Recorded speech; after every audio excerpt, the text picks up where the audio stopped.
All right, everyone, we should be back. And I'm just gonna. Sorry, Mm, I know I'm looking this way because my OBS monitor is this way, as a lot of you know. I will fix that because that's just so unprofessional. But we're back, and Odin should be able to hear Odin yeah, now. baby. So Hopefully. that's worth the price of admission right there. I will not disagree. Well, because it's free. That was the joke. Um, Oh. Oh. yeah. So as I just messed something up. Oh, did you? Yeah, I need to get back to the video. Did I exit the video? Yep. You gotta let me back in. Man, I'm just an amateur. Can you you need to let me back in. There we go. Video. There we go. We're gonna get this right. A little rusty, been a few months. So anyway, back to what we were talking about. So yeah, Yes. it's been a but we got internet fixed. I mean, other than me obviously being a absolute complete moron when it comes to tech stuff, you know, this night being a prime example. Um, yeah, just the internet. Just it was something that I was tired of fighting with. But now that thanks to some test streams and a couple people willing to just kind of watch as I fiddle around with stuff in test streams, we were able to figure it out. We were able to fix it, and so now Skyrim stream should be on. Be doing that. And yeah, so Fallout 4, as soon as Sim Settlements 2 comes out with its big update, I'll probably do some Fallout 4 too, because yeah, it just looks so good. It looks exactly like Last of Us 2. It looks awesome. Not to toot my own horn or anything, but The graphics do? yeah, Actually, can you move the mic further away from your mouth? yes. And Is now that say better? something. Is that better? I think it might be actually. Okay, yeah. At least from my side. We might want to ask the people in the chat, which I can't see, so I'm like not. Yeah, so Jason and whoever's in chat, just do us a favor and let us know if everything sounds okay, because we want to make sure we're doing this right. So, but anyway, so here's one of the things. It's funny. One of the things that I got over the past week, which you and I actually may disagree on this. And I know you Okay. and I haven't like prepped this topic at all, even though we've kind of talked a little bit about it, is the whole Blizzard thing. Hmm. And here's the thing. Like one, like it, no matter, none of us know for sure what was going on in that office because we weren't there. But the destruction of HR documents is pretty incriminating and is Right. just stupid, just beyond Yeah. stupid.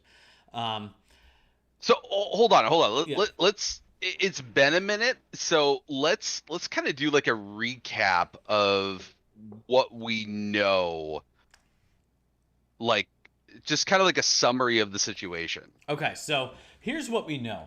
Um, there were several complaints filed within Blizzard Activision Entertainment from female employees against male employees, and then essentially nothing happened. So all these female employees eventually went to a lawyer and they filed a class action suit against Activision Blizzard because essentially they weren't doing anything. And so this was kind of going back and forth. In the courts, the SEC got involved, which has to do with which is just an employment agency arm of the government. And so as the litigation and the what's the word I am looking arbitration and mediation, that's the word I'm looking for, happened, they settled. Not only that, there were several women in this class action suit, over double digits women, so it wasn't just like two, it was over 10. Hmm. And they settled. And here's the thing, they settled for a really small amount, it seems, for $18 million. And those $18 million isn't going to them, which is the only redeeming quality of this whole of this whole of this And whole we situation. should. It's going to it's going to some sort of organization with, women in the workplace or whatever, which is, which is fine. But here's the thing, like, it's just like they sold out. Like, to me, if there was really this terrible stuff going on, to the extent that the accusations were, to the extent the accusations were making it seem like it shouldn't be about the money. And I understand that that's what civil suits are. Civil suits are about money. They're not criminal lawsuits or anything like that. And so civil lawsuits are always going to be about the money. Mm-hmm. But it's just like, if someone is sexually assaulting you, because it wasn't just sexual harassment, it was sexual assault, which is criminal. Sexual harassment is not criminal, but sexual assault is. And so it's just like, press charges, like it, and that's what I think bugs me, because these sorts of things don't happen in a vacuum. These these sorts of situations. But if you look at oh my gosh, the bevy of lawsuits that have been brought against NBA players, that have been brought against NFL players, that have just a lot of different sports figures, they always settle out of court for money. And it's like, if this is about protecting women, which is what they'd want you to think, then why are you settling for money? Like, why is it about the money? And I just as someone that has a daughter, it's just like, it's not about the money. Like, it's about, I want to know that when my daughter goes in the workplace, that she's safe. And that way, but the only way that potentially is going to happen, is if these sorts of things, like the people that are responsible for these things, are weeded out. And that's the thing, being, court cases settling for money, that's not going to happen. And it bugs me. That's all. It bugs me. So I'll say that I do disagree. I don't think it's selling out, because, as you said, the only way that the only retribution, the pound of flesh that you're going to get from a suit like this filed with the SEC, is monetary damages. The SEC can't arrest someone, and if they do, if you look at the history of cases where there has been, legitimate accounts of sexual assault and rape, it's actually really hard to prosecute from that end. I'm not really sure exactly the legalities on it, but, like, to give you a prime example, look at R. Kelly. He has had suits lobbied against him for 15 plus years, and only now is he finally, like, he's settled out of court basically for a lot of this. And there's a lot of reason that people settle out of court, because no woman that I know of that's been sexually assaulted wants a lengthy legal battle where they are going to be pulled into the limelight and scrutinized for this, because there's always going to be people who are going to have this sort of, like, tribalistic blindness. There are still people to this day that, regardless of the overwhelming evidence against R. Kelly, they don't believe he did anything wrong. Like, they refuse to believe it. Like, there's always going to be those people. There's going to be those people who are extremists that will try to attack these women. They'll try to dox them. They'll try to threaten them. And I can't imagine going through that after being sexually assaulted and trying to band together with a class action lawsuit. And class action lawsuits in general is not for the money. They didn't take the money. They donated the money to an organization to help stop this sort of behavior. So in that way, I think it's almost more altruistic of them in their decision to do that. But when it comes to a company, a company is a legal fiction, and all a company really cares about at the end of the day is money. So even though $18 million isn't much to Blizzard, it's bad press. And I mean, this is going to hurt them from a talent pool. This is going to hurt them from the current talent pool, who are the toxic people who are being accused. They're currently being weeded out. I've seen quite a few resignations and firings over this already. Um, when people, I think when they say that, like, because it's a monetary side, because the lawyers want to get paid, they want to make money, so they're obviously going to tell them, like, hey, we should sue them, sue them in a civil suit, because in a class action suit specifically, the lawyers are the ones that come out with the lion's share of the money. um I don't actually think it's selling out. I think this is a multifaceted a situation that currently the way our legal system works just does not really help victims. And it's unfortunate that, like, in the R. Kelly case, you needed, over 30 women to come forward over 20 years to get him prosecuted. I can't even imagine what it would take to get the people responsible at Activision, because it's going to be about intent. Like, okay, so if this single person sexually assaulted someone at work, right? They could fire that person easily. But then if the company somehow, as they stated in the lawsuit, promoted this culture of toxicity, that is going to be very, very hard to prove, even though it may be true. Does that make sense? Yeah, it Because does. you now have to prove the intent of so many other people, coming from the top down, that they were ignoring this, encouraging this. They had heard about it, they hadn't heard about it. And again, like as you said, like Activision's HR basically shredding documents is a big, like, oh yeah, yeah, we're guilty and we fucked up. Um, like you don't get into a lawsuit and start shredding documents when you're innocent. You Right. use those documents to prove that you have done all you can to not promote this thing, to not subject yourself to further uh, PR embarrassment and monetary damages. Um, and I gotta say, like, these women coming together in what is arguably a very male dominated, and very toxic. I don't know if you remember Gamergate.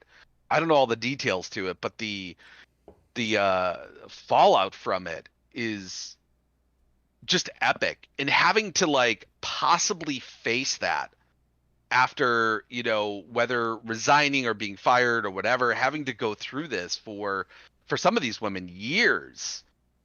I, I can't fathom, that this is in any way about the money, and that's just me. And it's one of those things that, you know, um, and this is something that I wanted to kind of touch on, is that regardless, let's say, regardless of uh, the intentions, the motivation, the outcome of, the class action lawsuit or whatever, the reason I was wanted to talk about this, and I was sending you those articles, is to touch on how do I want to phrase this?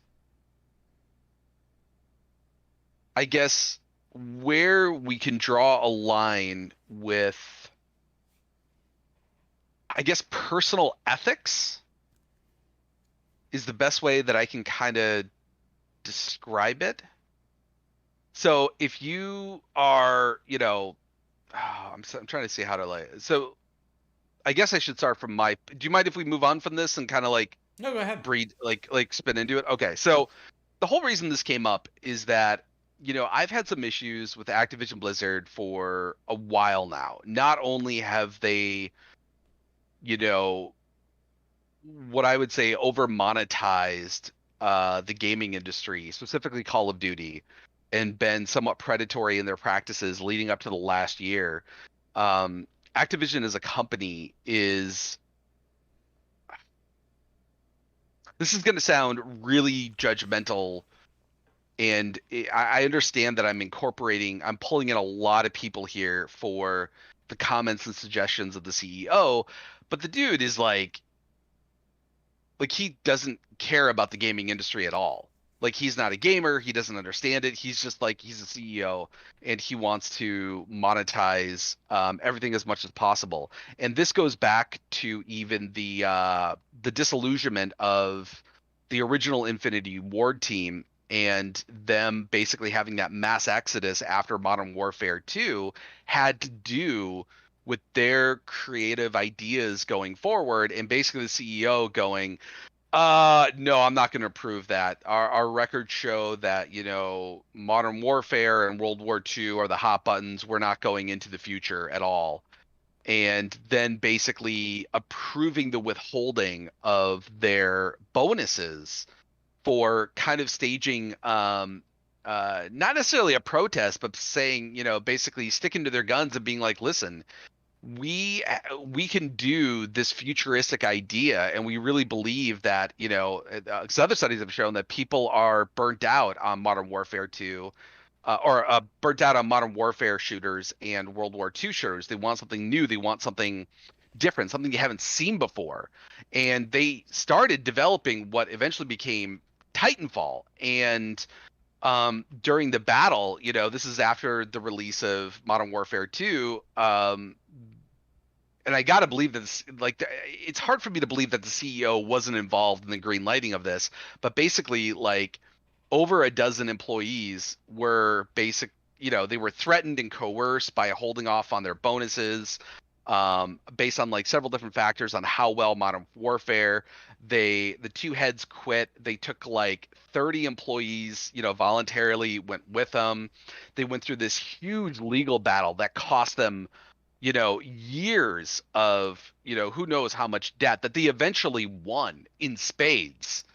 And Activision was just like, all right, fine, we'll pay you, whatever. We don't give a fuck. We've moved on. We've hired 10 times enough people. We're pumping out yearly titles now. And then, that kind of sat with me sour for a while, but, we kind of forget as time goes on. We kind of go, okay, well, it's a business at the end of the day. Like, I don't really know what happened. And then last year, I couldn't get over this issue when it was Blizzard. There was some tournament in China. This is before China took over Hong Kong and basically brought it into the fascist fold that it's in now. And there was a streamer who basically, said a couple of words for a free Hong Kong. And, Blizzard, like most companies, when it comes to gaming and whatnot, they have these policies, basically, no politics across the board on their tournaments or anything like that. And, from a company side, that makes sense. But the situation with Hong Kong and the situation with Taiwan, I believe is different. And I believe they should have taken a stand. And they should have said that we are behind democracy. But they didn't. Instead, they banned that streamer. They paid the fines to China, apologized to the Chinese government, and then basically said, well, that's just our policy. And it was then that I really started kind of digging into why that happened. And, these metrics that you find, and a lot of the articles I sent you based on tonight's discussion is around that China is really now, a lot of people think it's going to happen. It's already happening, where China is where America was post World War II in terms of its economic growth. Now, it's shaky because, Xi Jinping is basically whatever he says becomes law. It's a one-party system. They have outlawed any dissent. You cannot be a part of any other political party but the Chinese Communist Party. That's it. You can be arrested and prosecuted and possibly put to death if you are of any other party besides that. It's a one-party system. Whatever he says becomes law. And because of that, the nature of fascism in that way can be very fragile. So even though he may be making good decisions that are for, better for the economic health of China right now, he could make a decision tomorrow and bring it down crashing, right? So there's some hesitancy with that, but the amount of money that could potentially be made is turning people away, turning companies and Americans, the NBA, Activision, like the big thing that I'm surprised people got over, John Cena, when he during some interview for a movie he's in that he's promoting in China, where he talked about Taiwan and he said something about the people of Taiwan, or Taiwan alluding to it being its own country. He then, in Mandarin, recorded an apology for the people of China for stating that Taiwan was its own state. It's so fucked up that people who live in America, who claim to be Americans, who claim to be pro democracy, are literally selling out to a country that is fascist because they're going through this economic boom. And Activision has, we've been known, they've been heavily investing in their gamer side. Blizzard, big, South Korea, not a part of China, but like has arguably been one of the places where, Blizzard games have made the most money so far, from a very small country. But, I think they outpaced, monetary gain than from in America. And these companies, Tesla, Amazon, all of these companies are heavily investing. And in order to do that, they basically have to bow or basically walk on eggshells around Xi Jinping. They cannot offend them. They cannot go against, whatever they say, whatever new laws come up that he says are laws, they have to adjust to them. There doesn't seem to be this breaking point yet. And it just reminds me of like, fucking like Volkswagen or Ford's motor, with Nazi Germany before we got involved in the war, is that, they're not running, well, I mean, depending on the, I'm not sure how you say it, the Uyghur Muslims that they have made these re-education camps with. It's just funny to me that this company is basically, companies are basically, doing this. And I'm like, I'm just one person and I'm a consumer, but just like anything else, when you tell your kids like every little bit counts when you save up, I do believe that every little bit counts when you decide to make a purchase with someone. And after, all of this kind of building up, and after the settlement and how quickly they wanted to sell, the shredding of the documents, the non-apology, I'm like, I can't play Call of Duty. I immediately deleted Blizzard off my computer, and I'm making a conscious decision not to play Blizzard or Activision games going forward, no matter how good they're reviewed, no matter how amazing they may be. The whole discussion was kind of like, where do most people sit on that? And I took a Twitter poll, and barely anyone was like, it's like Nike. Nike is probably made by Polynesian 8-year-olds making less than $1 an hour, and they're sell them at like 500% profit, but I'm still going to buy them because I like them. And I thought about that, and it's kind of, in a global economic world that we live in, and I'm sorry I'm going off on this, man. I know I'm like really on a tangent here, okay. but it's like, where do we as individuals, when it comes to our own personal ethics, where do we stop and say, no more, this is too far? And that's kind of like what I wanted to talk about, is that like, I'm seeing more and more of these companies investing in China from a purely monetary side and ignoring the human aspect of it. And even in my own life, it was like I don't know if it was an epiphany, but it happened over a few months where I'm just like, what am I doing that is causing suffering for others? And how can I change that? And even if it's just never buying an Activision published game, never buying a Blizzard game, that's at least something I can do, And I just wonder, in the community, I don't know how, like, where's that? I'm interested to see where that line is drawn for other people. So I'll stop talking because I just went on like a whirlwind there. I'm gonna get some water. Go. Okay, yeah, I mean, I think it's for the gaming community. I'm trying to think of a way to say this that doesn't insult our demographic. um, but it's kind of What do you difficult mean? to. So I think one of the things that I've noticed is the game. I'm not going to say the gaming community. I'm going to say the single player gaming community, because I Hmm. think like I've run in circles where it's like the battle royale FPS competitive gaming community is vastly different than the Skyrim, Fallout 4, Witcher, Cyberpunk gaming community. It's the people that inhabit it are very different. Um, Oh, go on. Detail. So I think the difference is the battle royale FPS community is a lot more. They're a lot more competitive. They're a lot more abrasive. They're a lot more blunt. They're a lot more. Not only are Emotionally and intelligently regressed. no, not necessarily. I don't think they're necessarily less intelligent. I I mean, don't. I'll say it. Well, I don't think that Oh, personally. did we That lose you? Uh-oh. Right when I got to the good part, did we lose you? no, you shouldn't have. Are we good now? Okay, there we go. Yeah, Okay. now we are. Yeah, my headset turned off.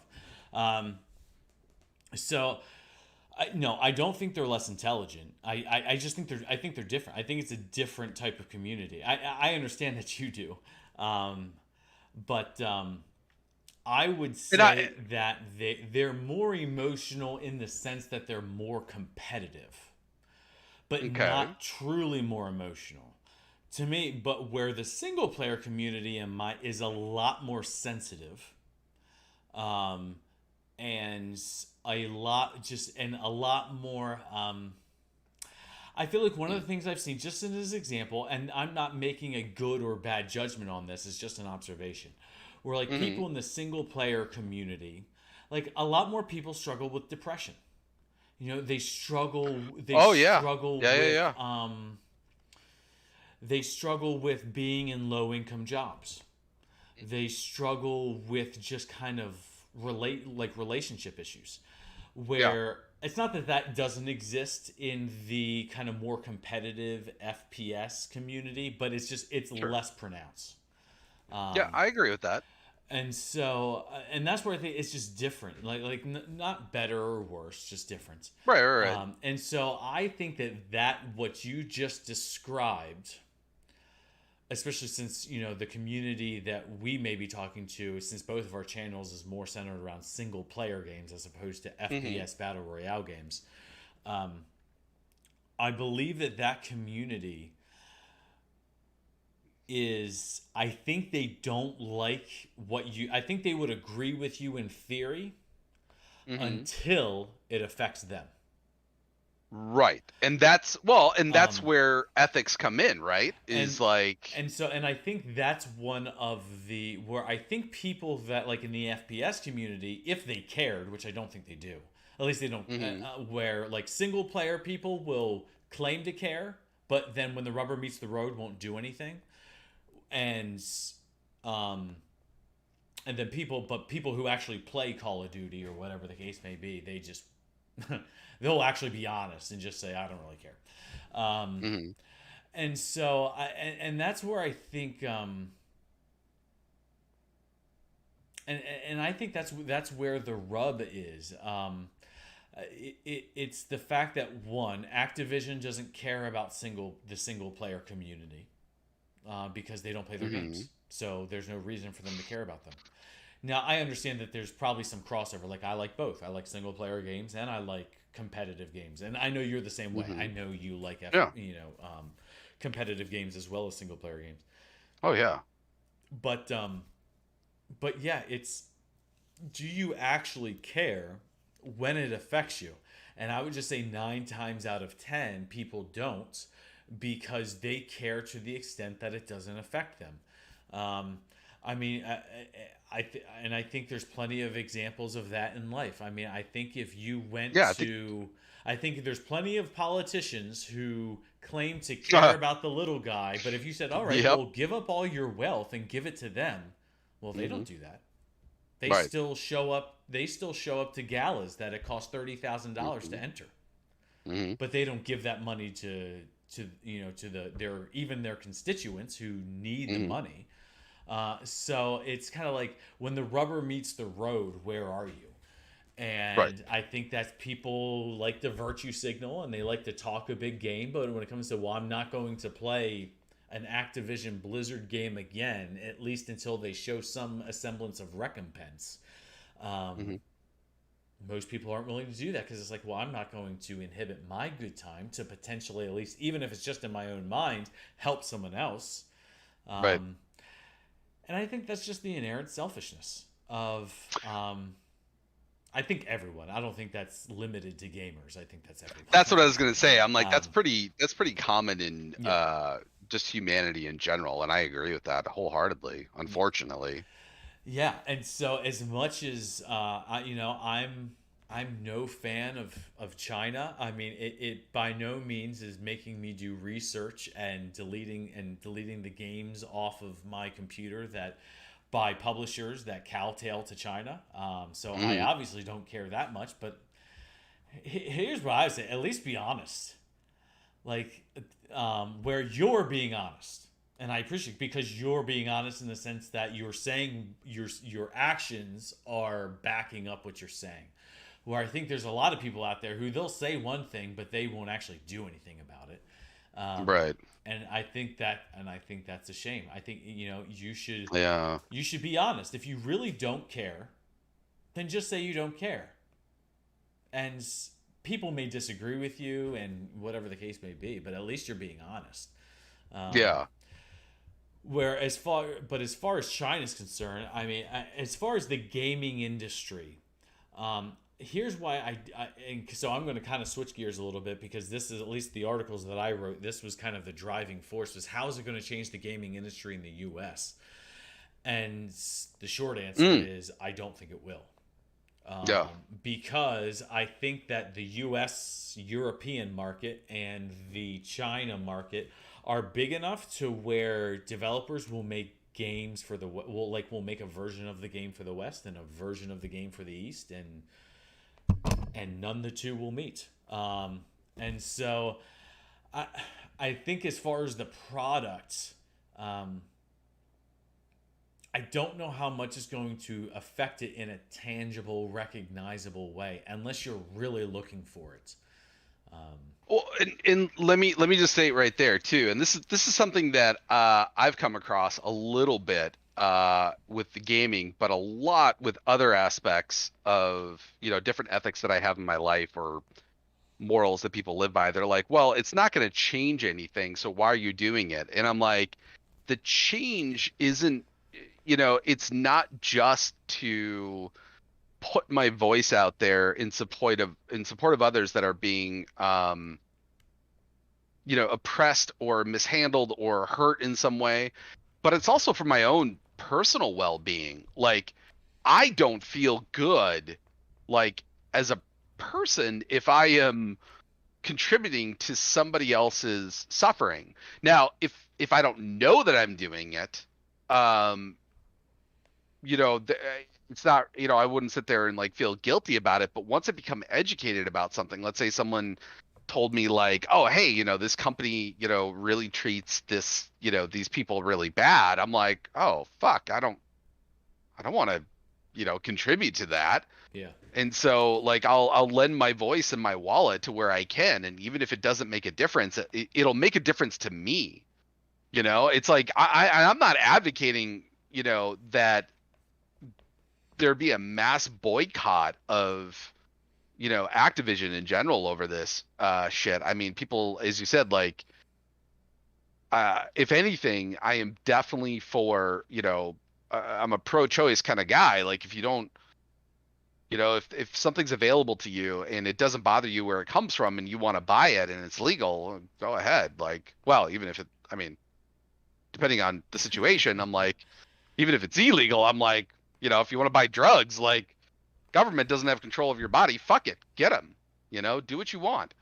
Um, as long as it's not hurting someone else, and that's, I guess, ultimately, what was it? There's some.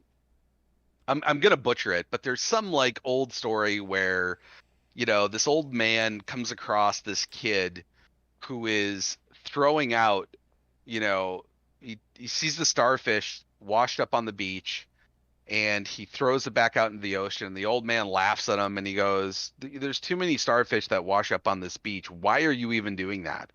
You're not going to make a difference." I've heard this before. And the Yeah. kid, yeah, and the kid looks at him and goes, "I made a difference to that one starfish." Mm-hmm. And that, a lot of people will kind of go like, "Well, if I can't see the difference, if I can't, see that my effort is being rewarded in the real world, those types of decisions aren't going to be worth it."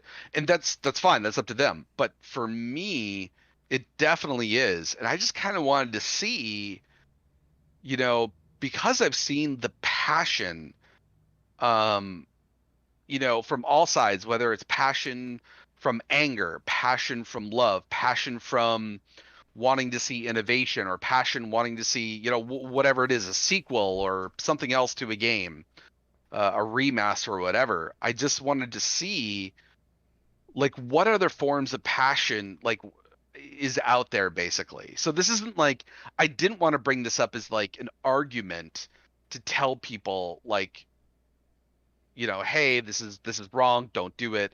It was just one of those things I was curious about, to where in this community, because we don't really hear it that much, like you said, from politicians, from people like celebrities and athletes and all this shit. We hear them spout about, and a lot of them do good because they have the money and they have the platform to do so, which makes it a lot easier. But I just wonder, like, the everyday person who does game, when they hear stuff about this, does it affect them? And if it does, what do they do about it? So, and I don't want to stop you here, but before we go on, because I can't see the comment section, are there any questions or reactions in the comments about this? No. To be the short answer, no. So, I mean, again, I'm not terribly surprised by that. It's not a comfortable conversation to have, and it's just like, it's one of those things where, for me, it wasn't immediate, right? I mean, it took me a couple of years to get to this point and a couple of examples. So it's not like, one strike and you're out. Like, I'm going to demonize a company and never, play their games again. I suppose it kind of depends on what happens, but it's like, I don't know. I was just really interested with all this stuff coming up that we're constantly hearing. And with social media, it's kind of a double-edged sword when you get this like instantaneous information, because you're so bombarded with it. Sometimes as quickly as you learn something, you forget it, you know? Yeah. And I'm just wondering, like, what kind of like these stories, like, there are a lot of women in the gaming community that I follow that I had no idea were affected by this. And when I found out they were, it set off this, seismic wave of tweets and stories and videos that I read that people were making that, had never come up. And like people for all different companies, not just Activision, but women sharing stories from like, decades ago of like, this happened. I left this job. I never said anything. I felt like I should have, but I was embarrassed. I was scared. I was new in the industry. And I think, you know, that kind of those stories can help. And I do believe that they do. While we may not see the effect because we don't actually work for a lot of these companies, Corey Barlog, the guy, the director of God of War 2018, like he read a lot of these stories. He reacted to it. He talked about, meetings he was having with his own team to be like, hey, we need to, he said, we're pretty good about this, but we need to figure out if we have some blind spots going on. Yeah. I do believe that it can help, and I don't know. I just wanted to see, where that line is for other people. So Yeah. let me ask you this: like, there's got to be something. There's got to be, especially.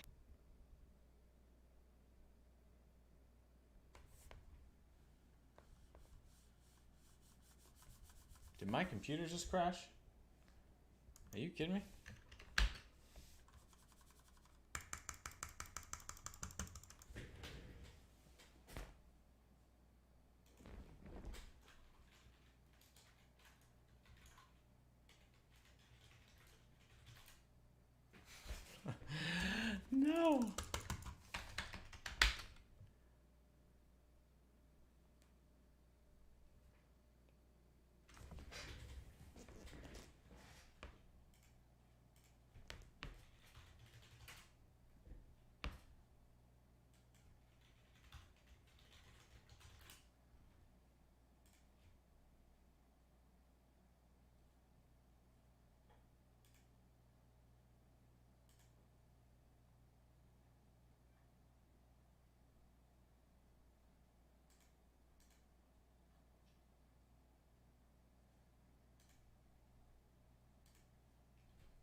can hear me. No way. Can you really? Oh yeah, you can because you're. Okay, so everyone, sorry. So my gaming PC, which is what has the Discord on, crashed, which it has never crashed ever. So I'm gonna have to turn it off here.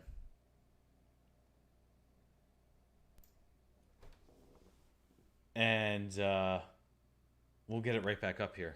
Wow, this is just, one of the things that's funny, and Odin's going to be like, what is going on? We test streamed about 8 times. I've test streamed in front of people. And I've test streamed by myself. I've had no issues. Of course, the one time that we decide to actually stream, it turns into a cluster.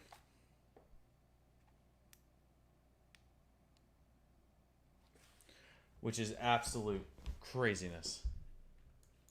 So I'm glad you guys can still hear me. I'm going to keep the stream going because you guys can hear me. So I'm going to pull this stuff back up here.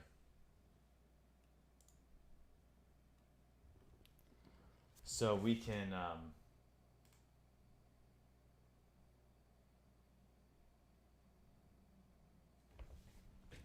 because we were having a good conversation.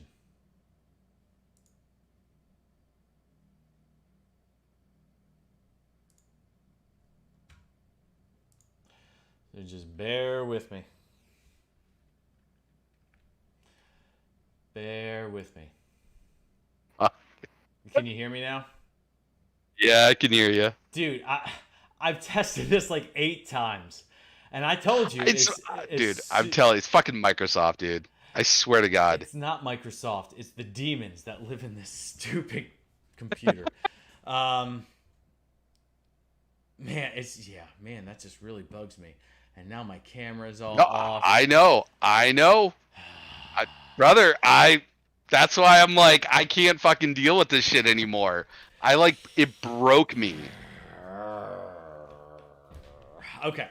Anyway, so, Try to get back up. No, it's back up now, and the stream never ended because they could still hear me. So I was just talking to them while I was restarting my gaming rig, but my streaming PC was still going. Oh man. Oh my God. If you ever want to think about getting into streaming, don't. And let's just leave it at that. So yeah. Now that I actually fixed my monitor, man, it's so frustrating after another. It is super so frustrating.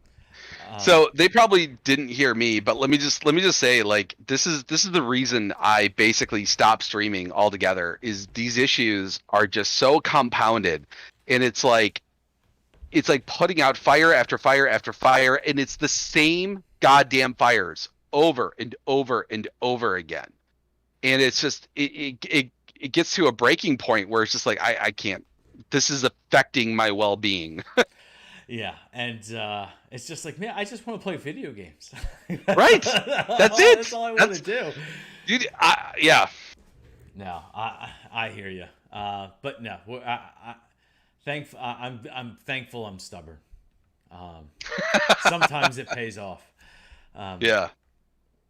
But yeah. So let's pick up where we left. Saying.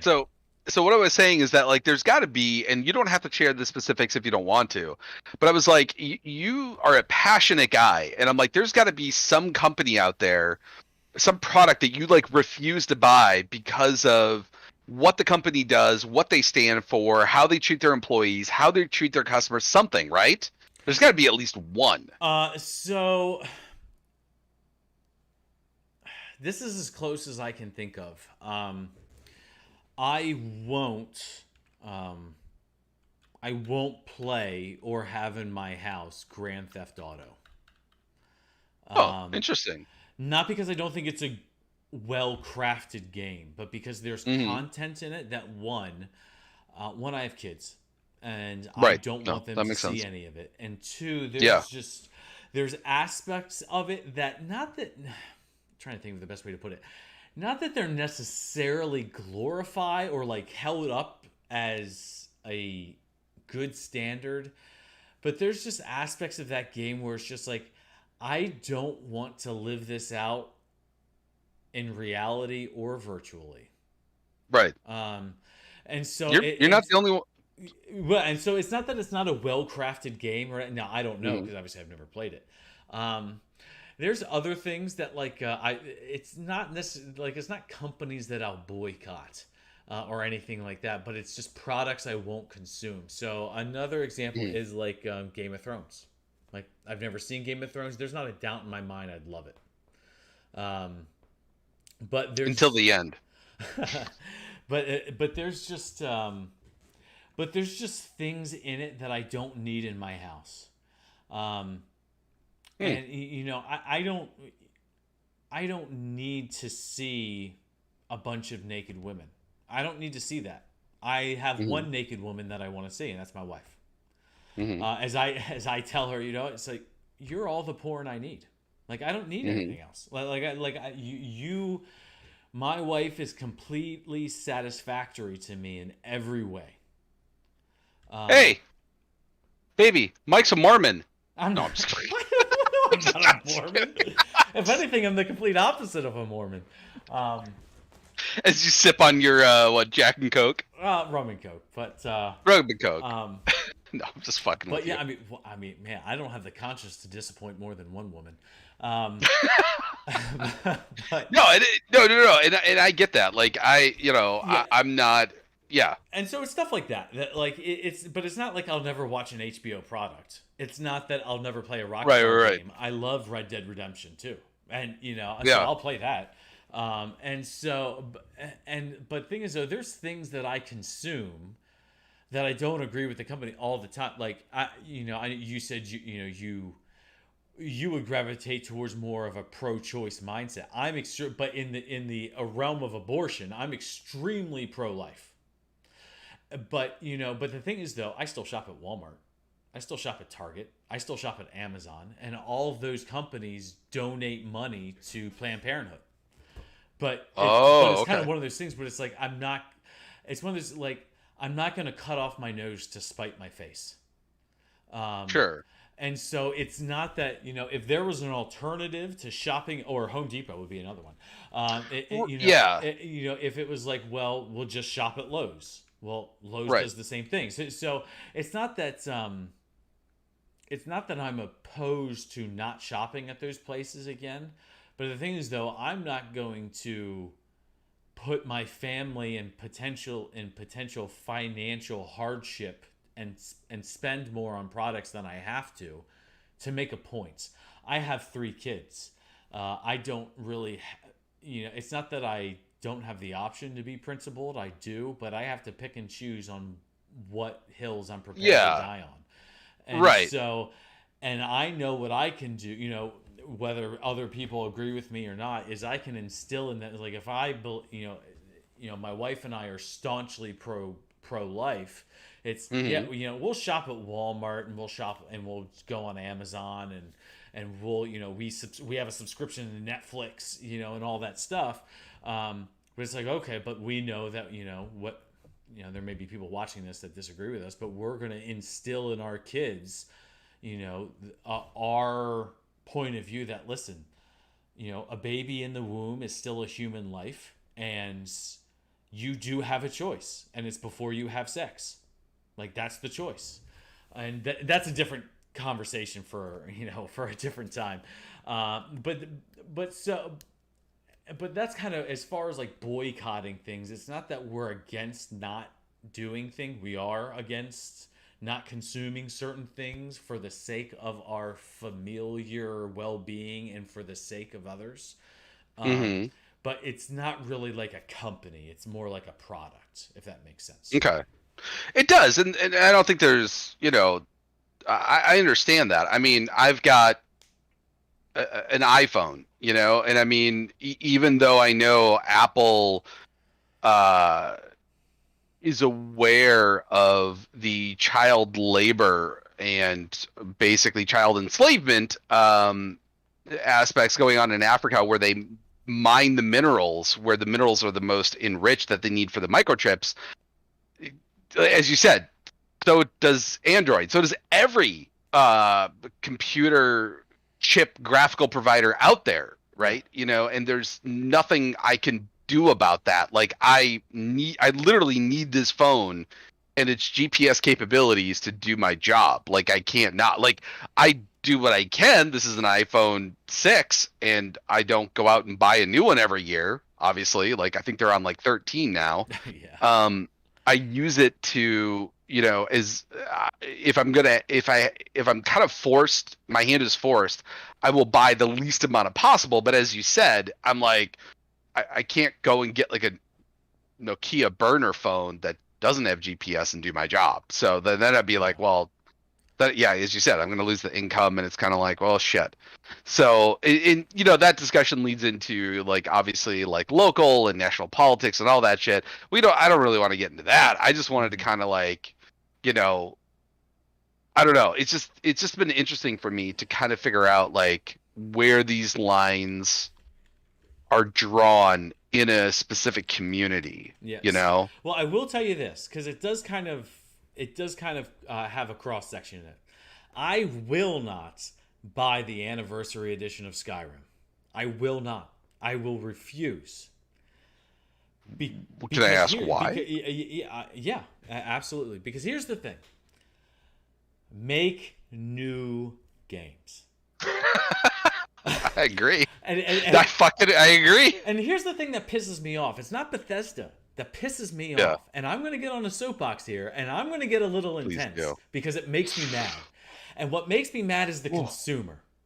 Here's the thing. You have all of these Bethesda fans that piss and moan about Bethesda doesn't come out with any new games. They're not doing anything innovative, which I would disagree with that. But they're not doing any. Where's Elder Scrolls? Where's Skyfall? Wow. Where's where's Yeah. Oh my gosh, I'm completely blanking on the game. Starfield. Wow. Yeah. But where are all these games? Why is it taking them so long? Listen to me. You can't complain if you buy the Skyrim Anniversary Edition. You can't complain because you keep buying their repackaged, reskinned crap. If you buy the Elder Scrolls Skyrim Anniversary Edition because it has a fishing mechanic, I don't know what to tell you. Don't complain because you are part of the problem. If you want them to create new, better games in a quicker fashion, stop buying their hand-me-downs. Stop it. Now, I'm not saying that Skyrim Special Edition was a bad idea or was a bad product. I bought it. I like it. It got me into modding. It's funny. Skyrim Special Edition on Xbox is what made me buy a PC and then mod Skyrim on the PC. Yeah. It's not that those things are bad in and of themselves, but people make the jokes about Skyrim's being released for like the refrigerator, the Amazon refrigerator or whatever. Yeah. But here's the thing. The joke isn't about Skyrim. The joke is about you. You're the joke. When Bethesda is laughing, they're laughing at you because they know you'll buy it. Mm-hmm. And it's just like, knock it off. Like, stop buying that crap. You want new games quicker. It's not, correction. It's not don't buy it. Let me rephrase. If you want it and you like it and you enjoy it, then you should buy it. Here's the caveat to that. So I'm going to calm myself down here, okay? Here's the cat. If you buy it, you can't complain. You can't do both. We have a rule in our house, and it goes from the youngest child, who is a year and a half. Now, granted, it's kind of hard to enforce with him, to my wife, to me, to my mom, who lives in the apartment in the in-law suite or whatever. Mm-hmm. You have two options when you're facing a problem. You can complain about it, but then do something about it. Or you can do nothing about it, but then you can't complain. It will fall on deaf ears and you will be told to be quiet. Those are the options. You can't do both. Mm-hmm. And it's just it seems like, especially Bethesda fans, and I'm one of them. I am a Bethesda fan. Yeah. They are my favorite publisher, so I am one of those people in that demographic. You cannot complain when you keep buying their crap. Right. So No, stop.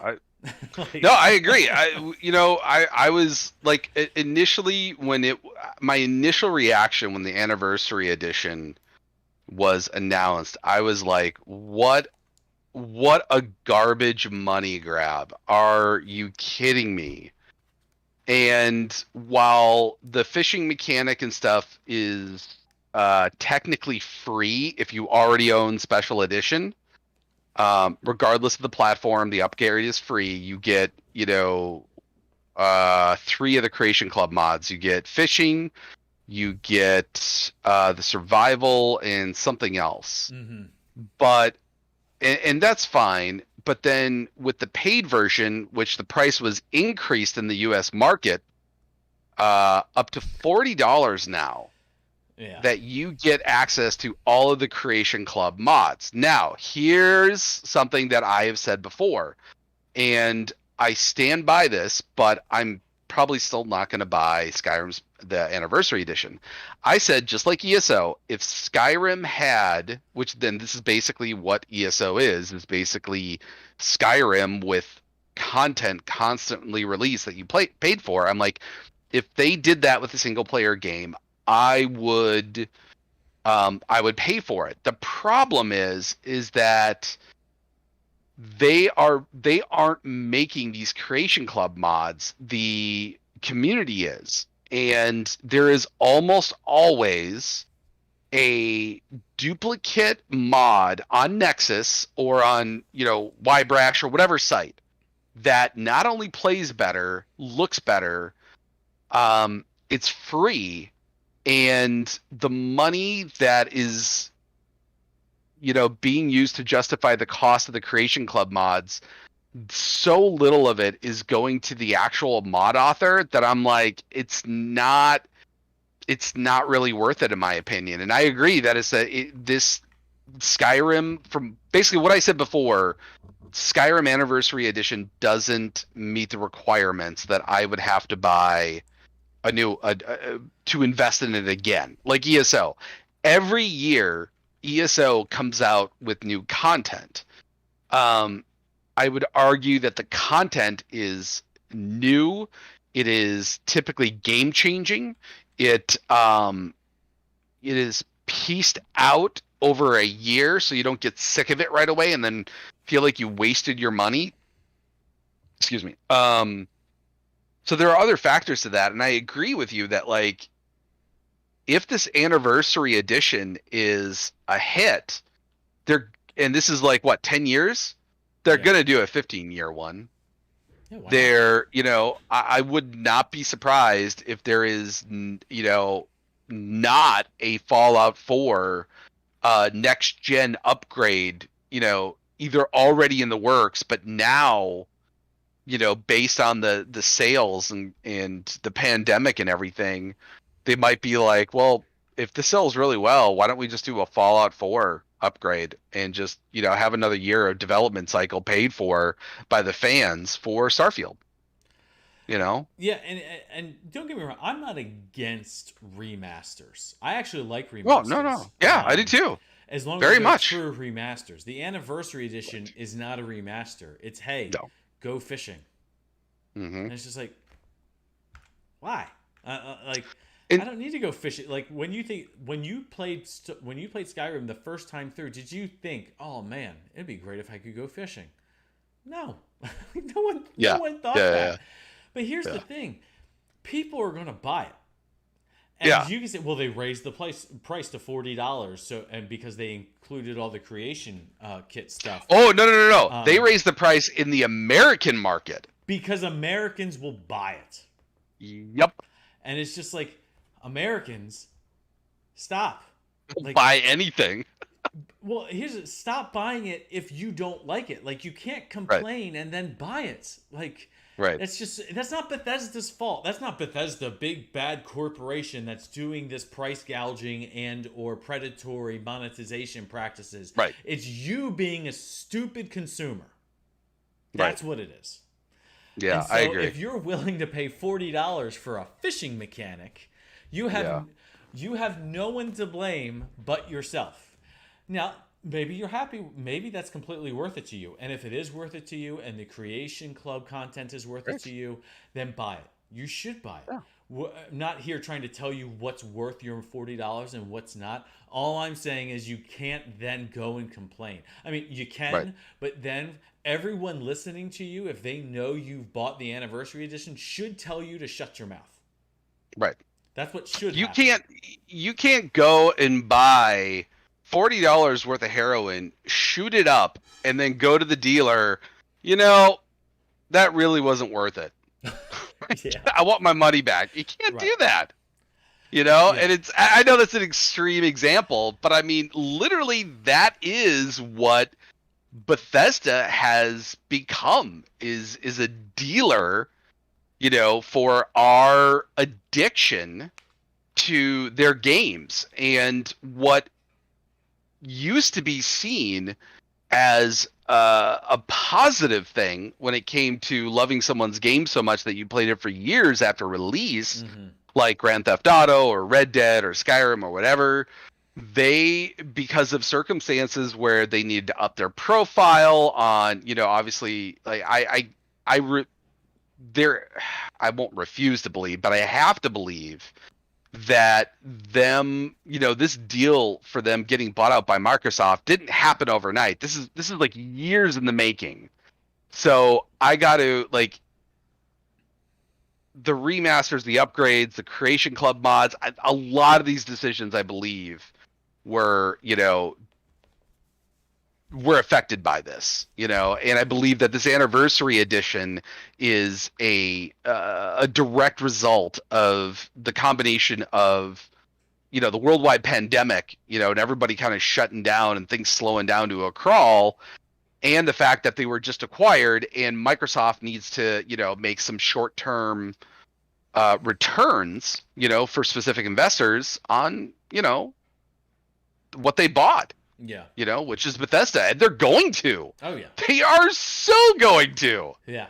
And that's not even counting fucking, you know, Starfield coming out next year, which we finally have a hard release date on, supposedly. Yeah, supposedly. Well, I mean, yeah, I'm glad that Starfield didn't come out this year because it gives me a chance to clean out my backlog before Starfield comes out. You know, I agree.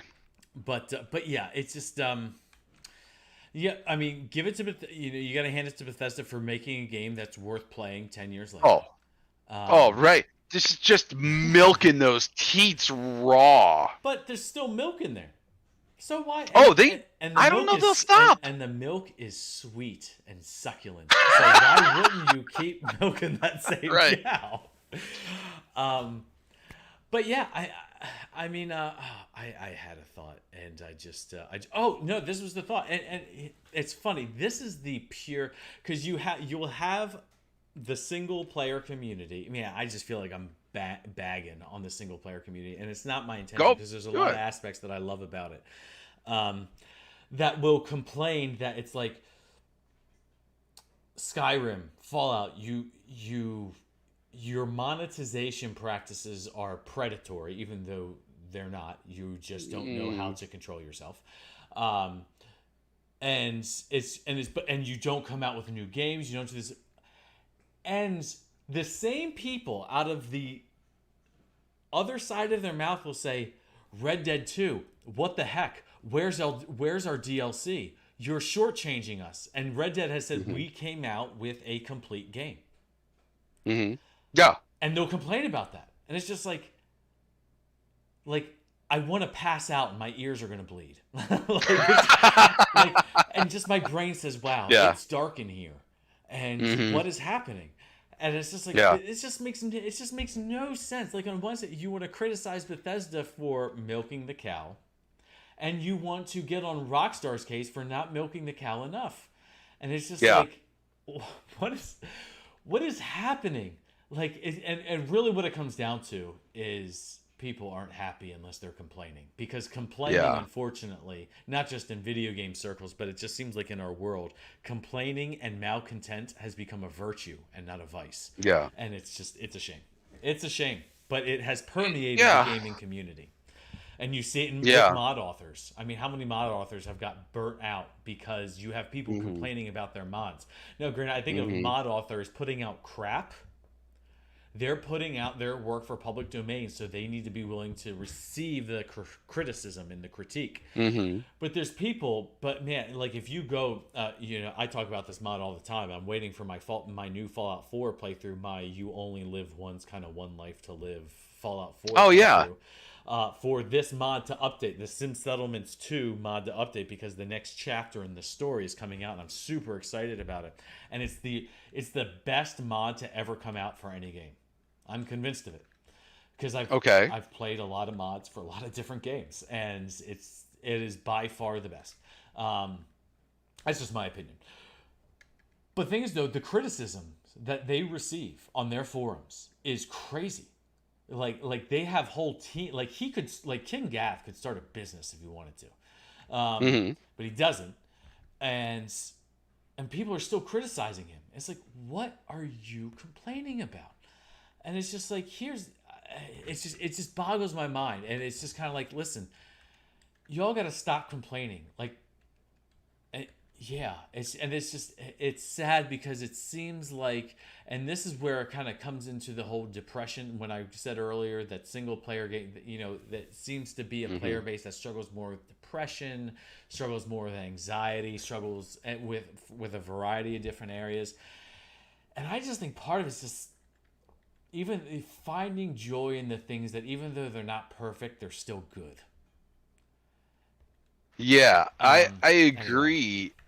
If I can take it, um, I'm going to take it a little bit further please. than that, and I'm going to venture into some territory that people may not be comfortable with.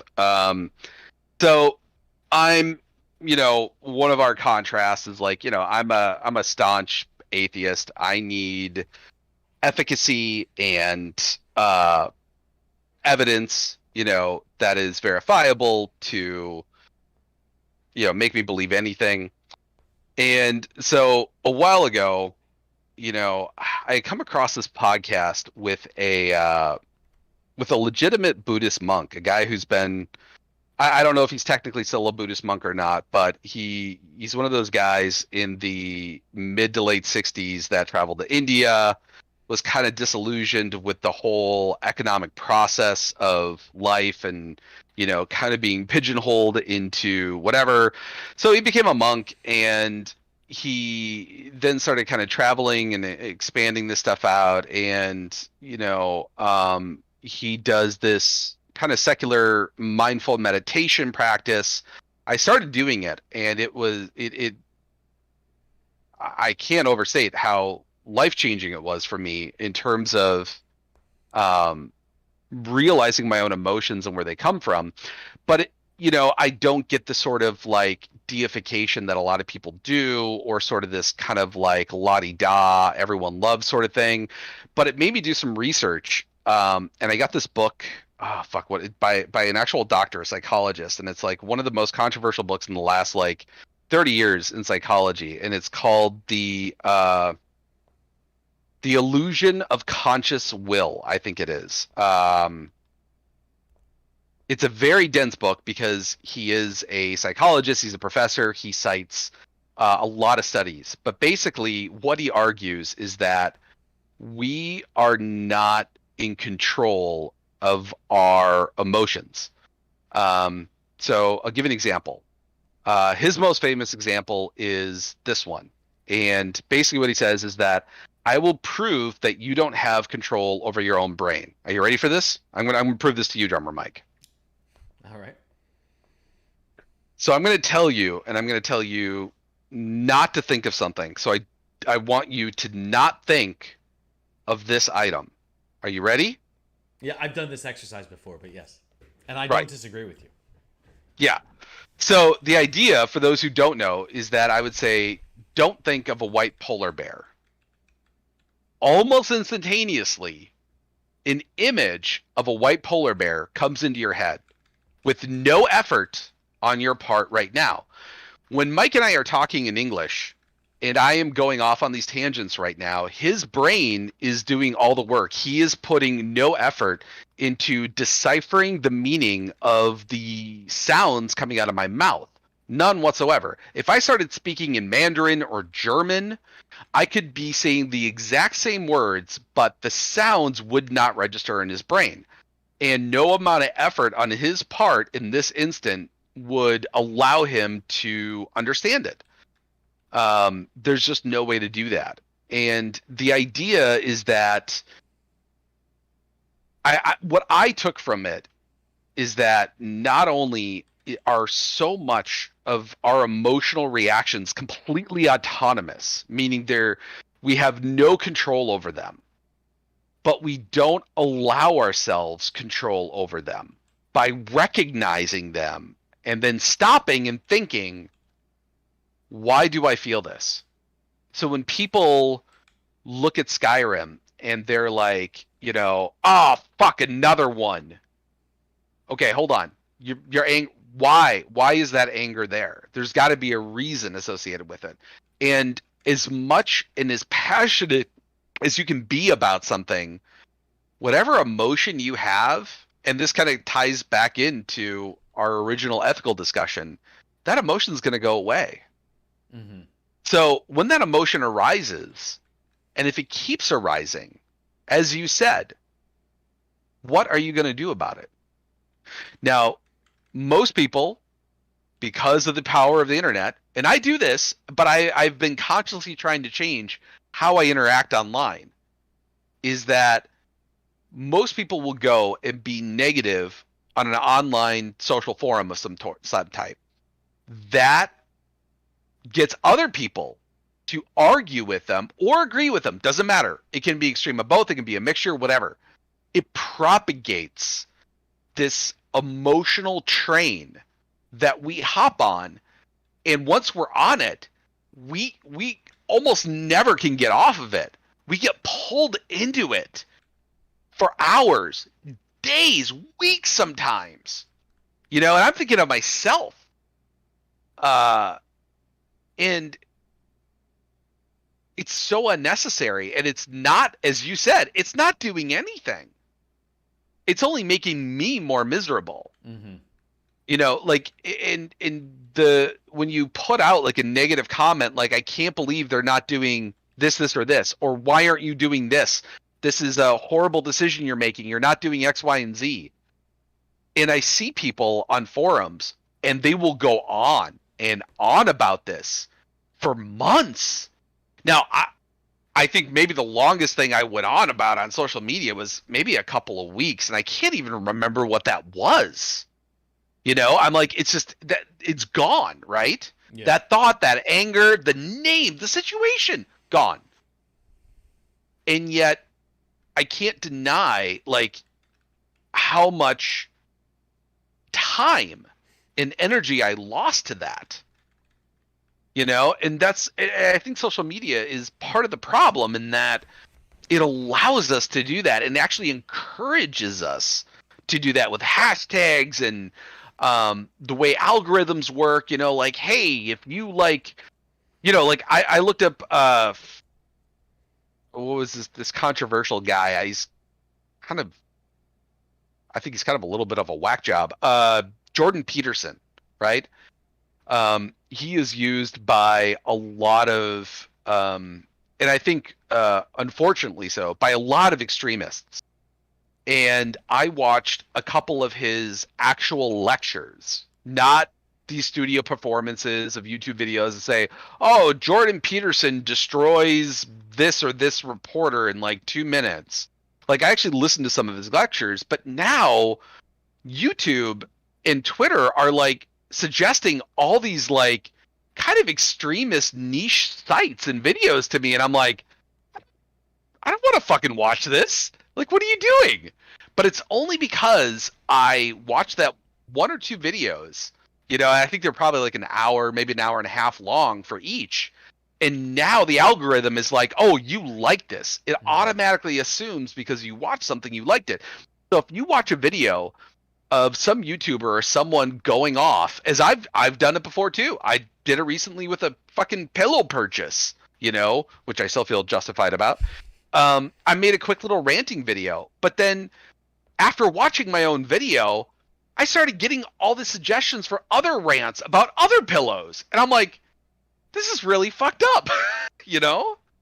And so I can kind of see, and I'm not trying to condone, but I can see how people can get caught up in this negative atmosphere and disconnect themselves from basic logic so easily and so constantly over and over again because I did it. I'm fucking 44 and I'm kind of in shock and shame at the same time for having gone this long and not realized my own ability of stopping myself and being like, what am I really feeling?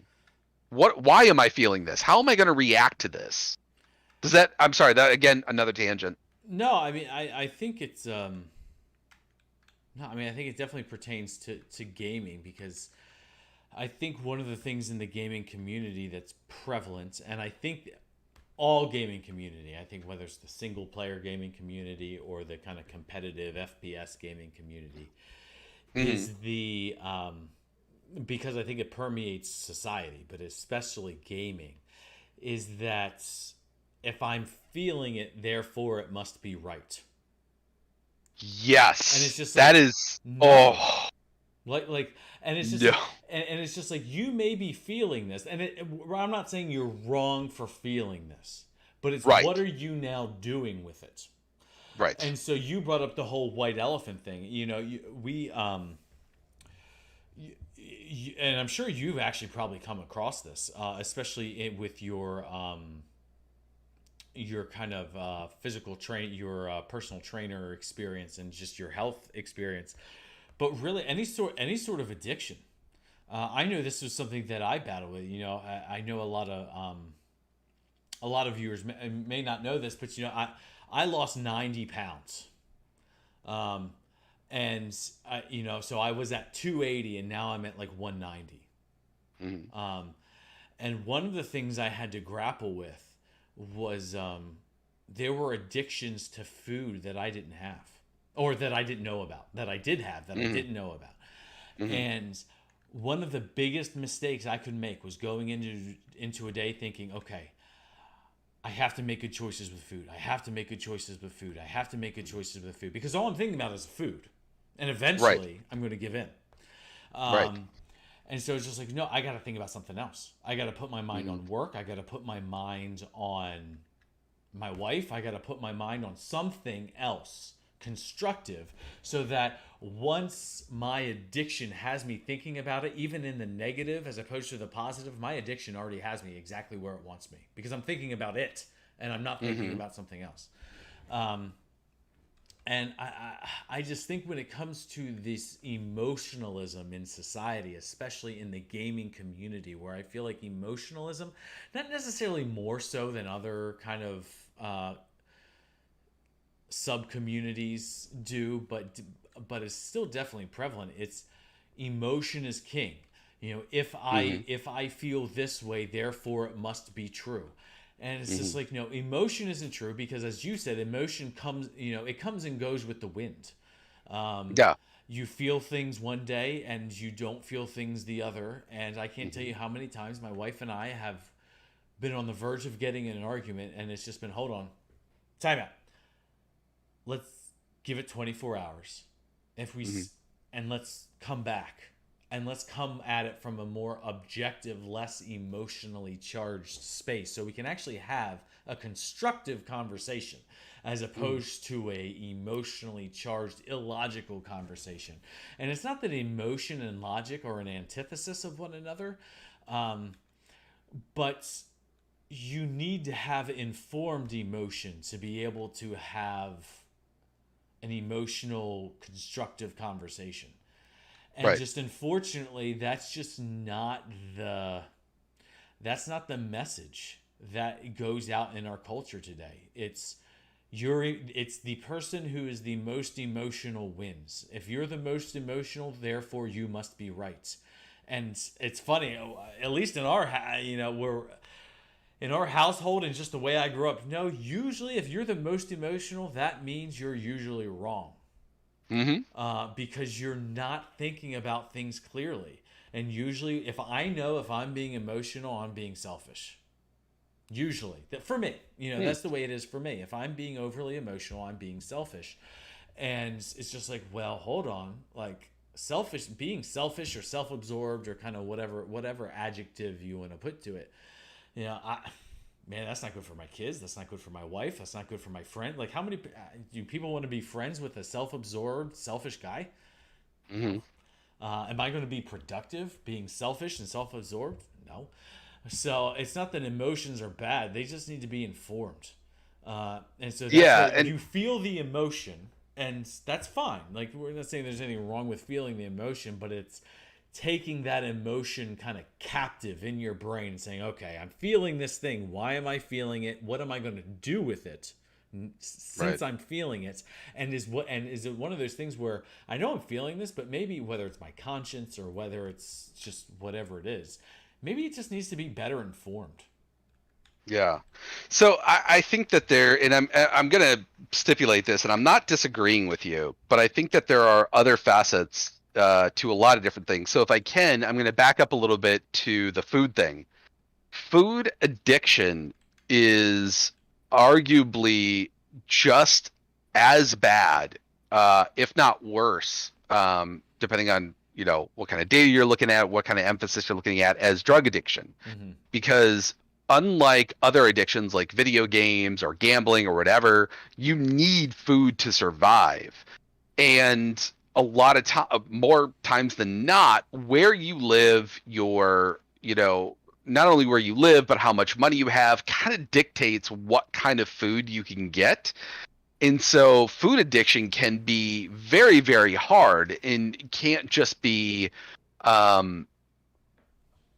informed or willed away, much like, someone who is clinically depressed where they have, an actual chemical imbalance in different parts of their brains.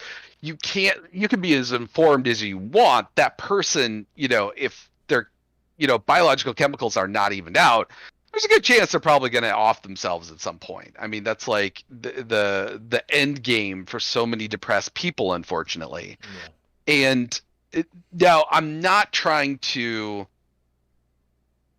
encapsulate each one as like I'm an expert or anything, but I do believe that there are different nuances for each situation.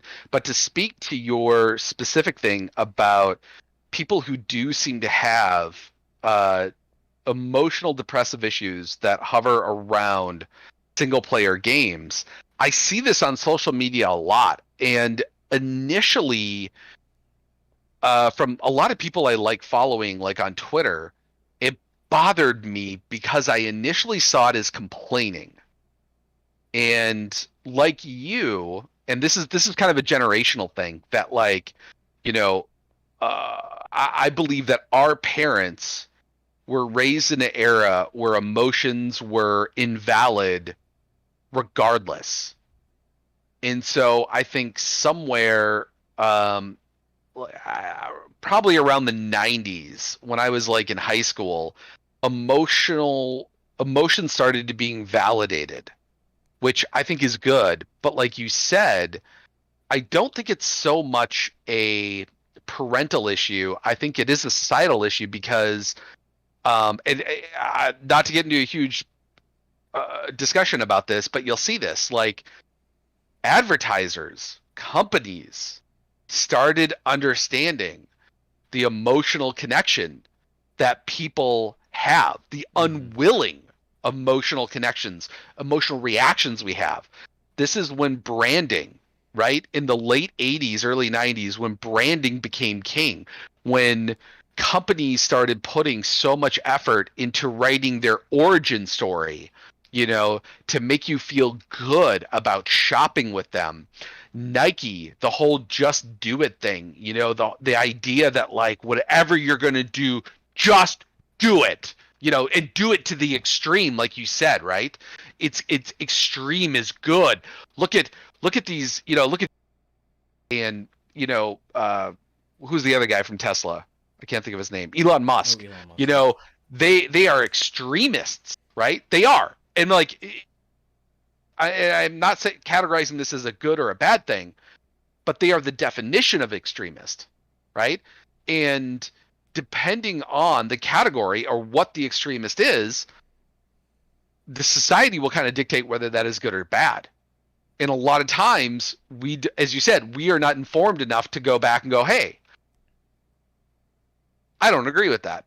I don't know that I want to go down that road.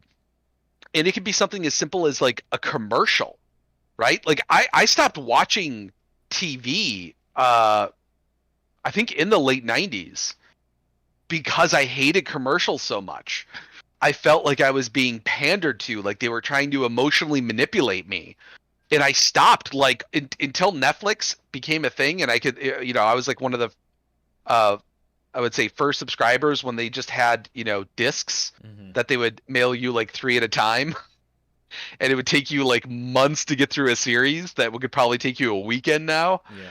But I it's one of those things where, you see it on Twitter now, and you can't, YouTube, even now, like you can't get away from it. You might be able to skip it, but they try to hook you emotionally within the first 5 seconds.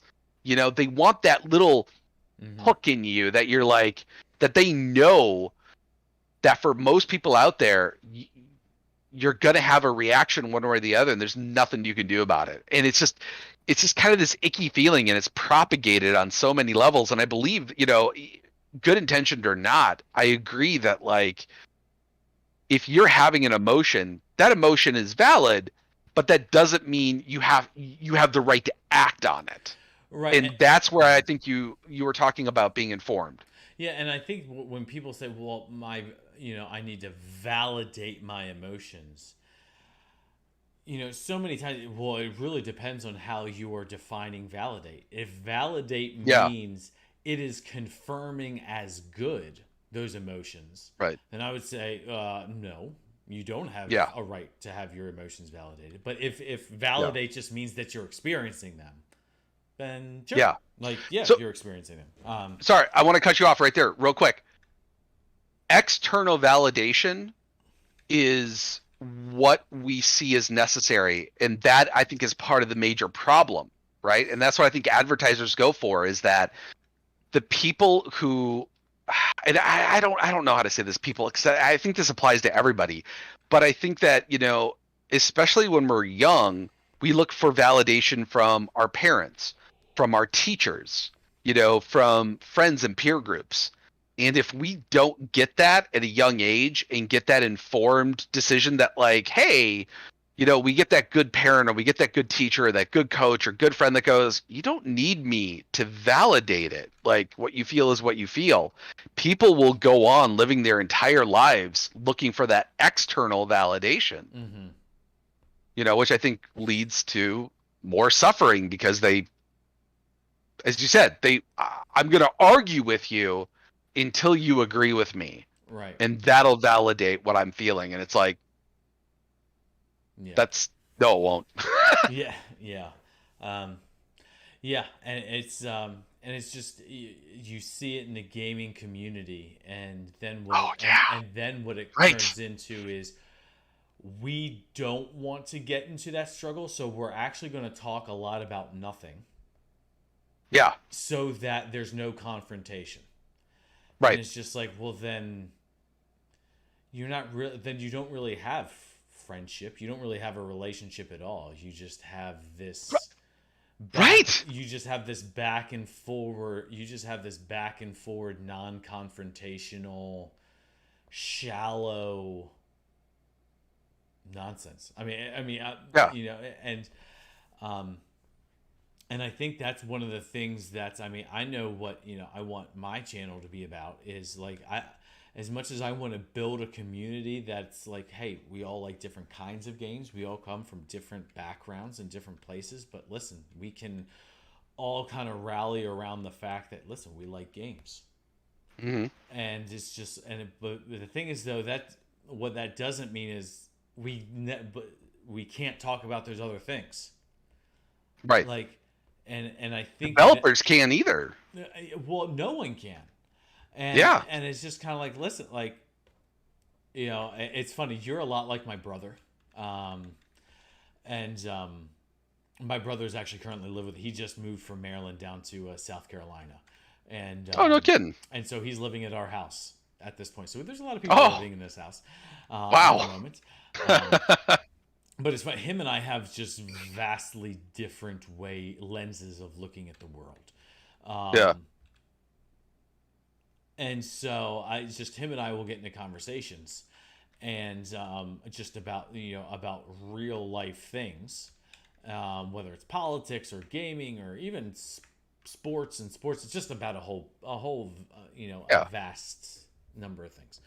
Um, and I think that's one of those things where like we know we're not going to like if we were to argue if we were to argue about trying to think of something gaming related.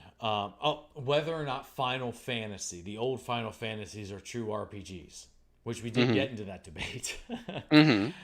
We're not going to agree, and but we can still have the conversation, and we can Sure. still talk about things that we know we're going to disagree about, and it doesn't have to turn into it doesn't. No one has to feel insulted, Yeah. because you know. I may think your opinion is stupid, but that doesn't mean I think you're stupid. Right. And stupid may be a tad harsh, but I know what you mean though. yeah. Like you don't agree with it because there are certain things that you don't like. I'm trying to think of it. Okay, let's. I don't want to get into, like the pro-choice thing, right? So you think that once a child is conceived, that has worth and should be born. I'm on the other side of the spectrum. I'm like, I could give less of a fuck. Like, Yeah. I'm like, if it's, if someone, eats meat and is okay with like dairy farming and shit like that, I'm like, you should be okay with abortion. But that doesn't mean because we disagree on this thing, that doesn't mean I respect you any less. And I think a huge problem or a huge benefit for you and I is that you and I talk in real time to each other. We see each other's faces. Yeah. That is, I'll give an example, and I'm sorry to cut you off here, but I'm like the whole text aspect, the text only, the no interaction is such a barrier and is such a tool for miscommunication because when you're coming into a conversation, people have these preconceived notions about what you mean and what you're trying to prove versus actually what you are saying, what you are writing. And they will try to react to all of these things or play these like games of like jousting with you, trying to fence with you to tease out what you really mean. And this has been something that has been like just recently. I've been playing ESO on and off since the beta. I only now in the last month have I joined the forums because I'm like, I don't think it's worth it. It's people are just going to argue. I don't want to be negative. And so finally I made the decision. I'm like, okay, I'm not going to be negative. I'm going to try to be constructive and see what happens. It failed. So I tried to be constructive with this guy. I said nothing about him. I asked him, what are you going off of? Like, he was basically saying that like in ESO, with hybridization, pure builds would no longer be played. And I was like, that's weird. I'm like, how do you get to that? Like, how do you get to that opinion? I'm like, have you seen this in other MMOs? Is this some sort of like poll you saw? Like, is this, do you have numbers from recent, from recent patches, from like player base and how they play or builds? And he's just like, that's just the way it's going to go. And I'm like, basically what they're doing in ESO is that instead of being a pure tank, a pure healer, and a pure DPS for endgame content, which is kind of almost necessary, they are trying to get the game to where you can play like other Elder Scrolls game, where if you want to be a hybrid healer, you can do that. You can hybrid DPS, you can hybrid tank, and you can play those hardest end game content by doing so. And they've been setting this up slowly over the last year with a lot of major changes in the way the game works. And I just merely said that I think these are good changes. More options is always better, giving people more freedom. And he's like, no, that's going to negate all pure builds. And I just literally said, I'm like, we're having this discussion. I laid it out. I was non-confrontational. I didn't judge, and I was just like, how does more choices equate to less? That's what I didn't understand. So I'm just trying to I was open. I was like, any data you have, he's like, I can't say what I've already said. I can't restate it. I'm just like, it just kind of showed me that the text aspect. Now I'm assuming this person is younger based on how they texted back, but I agree with you that the opportunity to really talk face to face makes interactions more amicable. I feel it makes people it makes them realize that they're talking to a human, they're talking to a person. It's not just an algorithm on the other side trolling, right? And I'm sorry, I'm going to go off on another tangent, but I'm old enough to where we didn't have these options when Modern Warfare was originally released. All we had were, we could write into a magazine or a website and hope that our comment got posted, and we wouldn't hear shit from the devs for months, right? But then when they would come out with their official statement, they would show us how they listen to us, tell us how they're going to change the game, and say we're going to continue listening, and kind of go dark. And now I feel that there is this expectation on game developers to be instant, and I'm guilty of this, that somehow they have to be instantaneous to everybody in the community that tweets at them or goes onto the forum or whatever. And it's it's ridiculous. And it's one of those things that I kept seeing in the forums that kept me from going on for so long. It's like, why aren't the developers listening? Why aren't the developers? Devs don't care. Devs are ruining the game. All this. And I'm like, look what you're posting. Who has a full-time job developing a game they love? I'm assuming they love because they're developing and they continue to. They have a normal life. They have friends. They have family obligations. Why would they want to take more time out of their day to look on a forum to hear how gamers bitch about it? Yeah. No, seriously. No, you're right. Like, people complain that devs don't listen. I'm like, yeah, look what you're saying to them. Look at how you're trying to treat them. They're like, oh, I'm just being passionate about it. I'm like, you can be more constructive about that and still be passionate. You're being a dick. Right. Right. And again, I see this in myself doing that for years, and I was like, I'm fucking embarrassed by it. I'm a fucking grown man, and I'm like, I'm embarrassed with how little I am, as you said, informed of my own emotional state at times. Yeah. And it's, looking back on it, I'm like, I kind of love hate that, I haven't deleted Twitter. Like, I'll go back a couple of years and look at tweets and go, Jesus, even now I'm just like, I hope I never do that again. I hope I never tweet something out like that again. Yeah. Yeah. No, I mean, it's one of those things that I think is, as long as emotionalism kind of trumps logic. Yes. It's not something that's going to go away. But I think one of the things that that I think is beneficial for in the gaming community, that I think is beneficial for the logic camp. I hate to put it in those terms, but I don't know how else to put it. Is that having a logical discourse and it being something that is in the public arena and visible is far more attractive than Twitter bitching, and just because, I mean, I don't think there's anyone that would disagree with the fact, like, if they just went and read on Twitter, it's like, oh, those people are toxic. Those people are toxic. And I think the only reason why they don't realize that they're also toxic is because it's them. not because Right. it's not because it's actually not toxic. But I think part of it, especially on Twitter, man, Twitter is just, Facebook's getting Oh bad, but yeah. Twitter is just far worse. Yeah. It's still far worse. It's because they have nothing to compare it to. There's that kind of like the reason why jewelers put diamonds on black felt is because it makes it look more sparkly and it makes it look Right. better.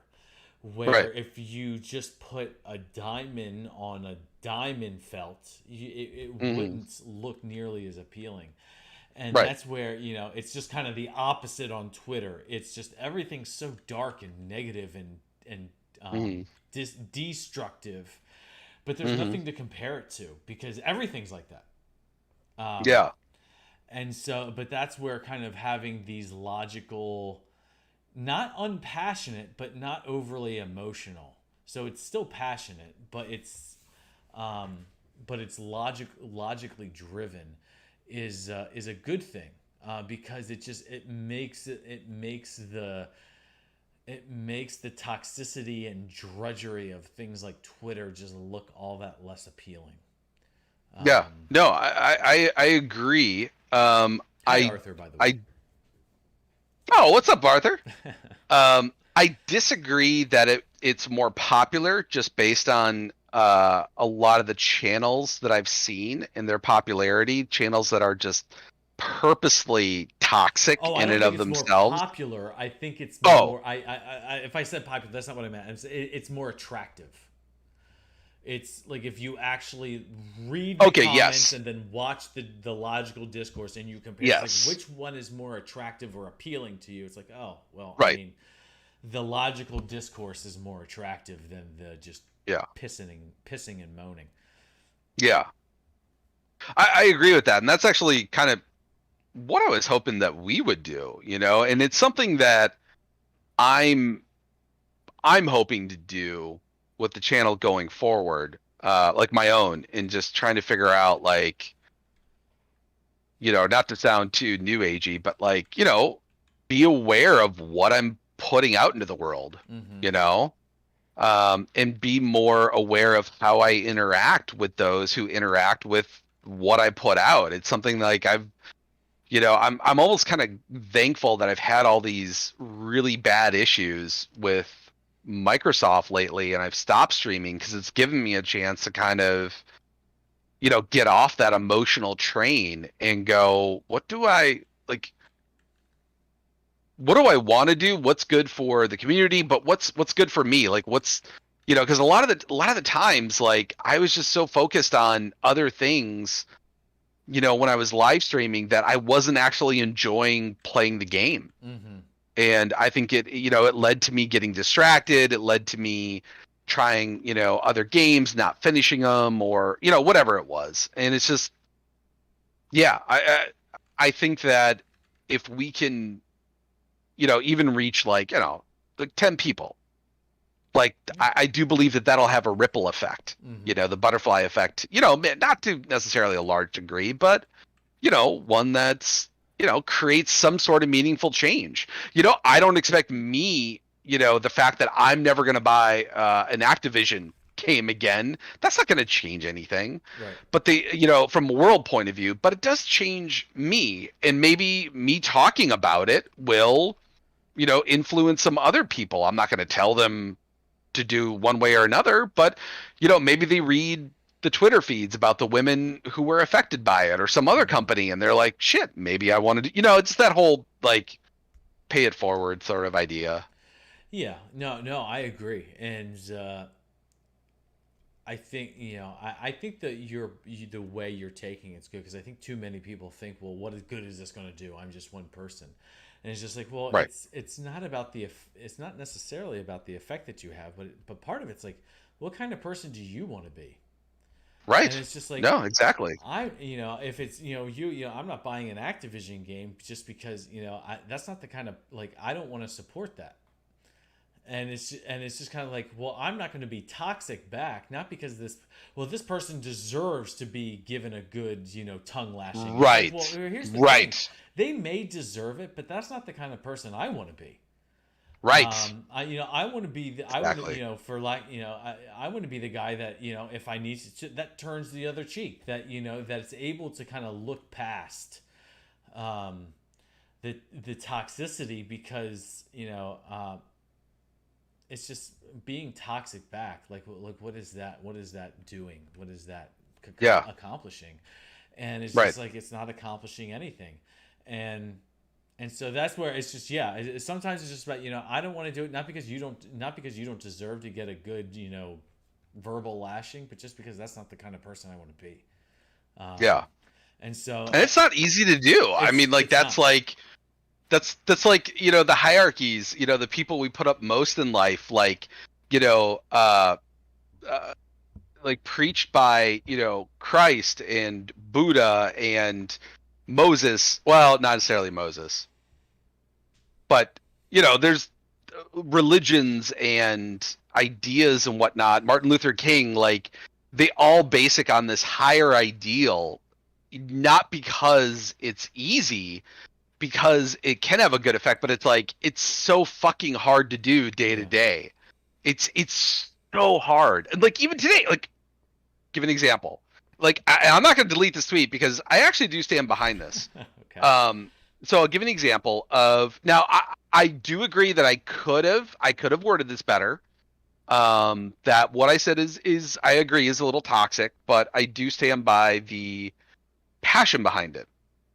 Elder Scrolls does these certain events that are community events. That Mhm. if enough people in the community do this one thing, right, up to a certain percentage, PC players to PC players, console for console, North American, EU, all separated, they kind of group together. They will reward you with, different things. In the past, like my house in ESO, one of my houses, my favorite house in ESO, is one that was earned by the community, over like a month of us like banding together and helping people out and being like, hey, we got to get as many people to this. Here's where this item is, or here's how to get it.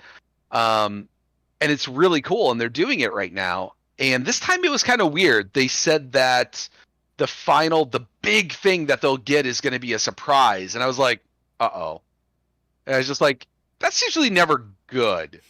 That makes me think like they didn't really think it through, and I don't feel like they did. So what the surprise is, if everybody in the community who already has the DLC, they'll get the second part to the DLC for free,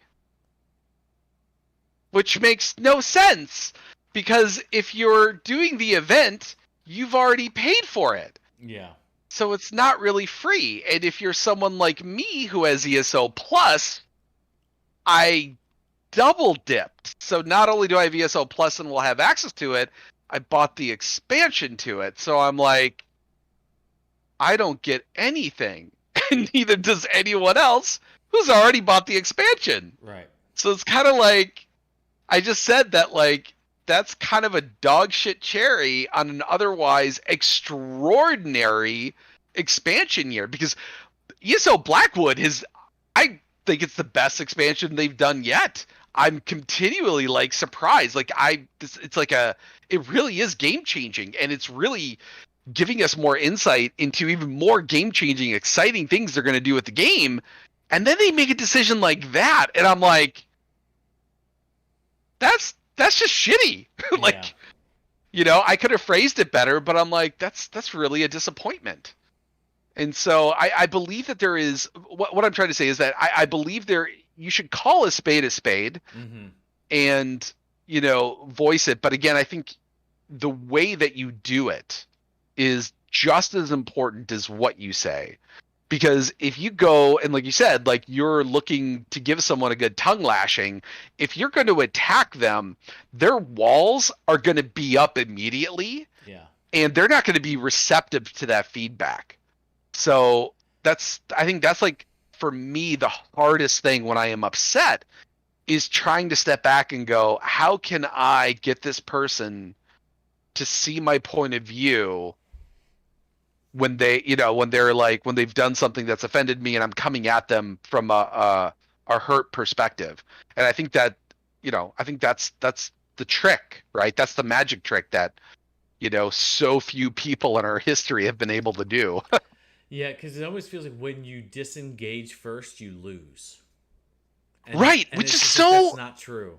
It's it's not true. that's yeah, that's not true. Like Yeah. disengaging, like, and I think that, and again, this kind of goes to this like glorification of extremism, in developed first world countries, that you've got to go all out in whatever you do, even if it's like talking with someone or disagreeing with them, and it's like you don't have to do that, you know. I Hmm. don't. Anyway. No, I think you're right. I think you're right. Yeah. So, well, let's do this. So we've. Oh my goodness, how long have we been going? Yeah, So we've been we've going already gone 2 hours. for close to 2 hours. Yeah. So yeah. So I think unless there's anything else you wanted to talk about. No, that was kind of it. And I know that, thank you for taking over the streaming responsibilities. I honestly, I couldn't deal with it anymore. I don't know. I think I'm like personally pre-recorded videos is my future, because I'm like, I can't fucking deal with these audio issues, like the issues that Yeah. even we had with this stream. I'm like, I got like an anxiety attack when you got like disconnected the second time. Like I feel it. I'm like, I can't do it. I can't do it. Yeah. No, no, it's not a problem, and it's worth the effort. So, but yeah, guys, I want to thank you guys for coming by. Those of you who Oh dropped by yeah. for a little bit or were here for the whole time, just thank you for dropping by. If you're interested, especially in all things ESO, make sure you check out Verdict of Odin's channel. That is his thing. That is his Oh muse. yeah. That is besides his wife, his one love. But if you're interested, Skyrim, Fallout 4, those that sort of content, makes hit the like Yeah. button, subscribe to this channel. We're definitely going to start streaming a little bit more. But yeah, we're Nice. excited to get back into it, and we will catch you guys the next time. Hopefully, schedules willing, Yep. we'll be able to do this again next Friday. So thank you guys again Cool. for coming, and we will see you the next time.